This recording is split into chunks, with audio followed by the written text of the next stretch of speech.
L'ancien ministre de la Justice de la RDC, Constant Mutamba, est passible d'une lourde condamnation. La Cour de cassation de la République démocratique du Congo, siégeant au premier et dernier ressort, a fixé au 27 août 2025 le verdict final du procès de l'ancien ministre de la Justice, Constant Mutamba, poursuivi pour détournement de fonds publics. De condamner un innocent et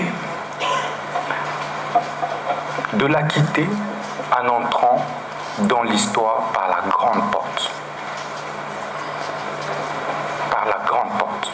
L'histoire nous renseigne que vos prédécesseurs, qui n'étaient pas plus brillants que vous, qui n'étaient pas plus intègres que vous, ont dû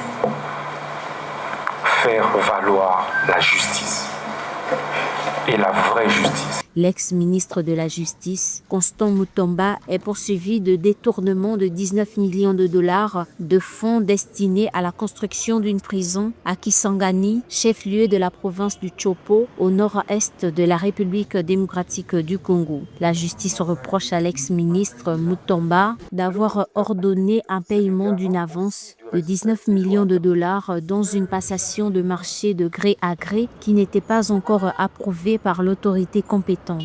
Je pense que c'est un procès symbolique, hein, la réquisition en tout cas a pour moi un caractère symbolique parce que c'est vrai que le ministère public met en avant sa preuve majeure c'est le transfert bancaire de presque 19 millions de dollars par le ministère de la Justice vers cette société de construction qualifiée de fictif parce qu'on n'en connaît pas le personnel ni quoi que ce soit. Oui, il y a tentative de détournement. Oui, il y a manque de sérieux dans la démarche de l'ancien ministre de la Justice, de Mutamba.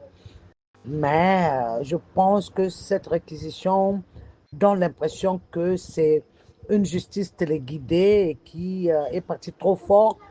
Le ministère public a expliqué que l'argent détourné provenait de l'Ouganda dans le cadre de la décision rendue par la Cour internationale de justice pour l'indemnisation des victimes de guerre de 6 jours, opposant celui-ci au Rwanda dans le nord-est de la RDC en l'an 2000. Le ministère public a requis ce mercredi 13 août 10 ans de travaux forcés à son encontre, assortis de sanctions politiques et civiles.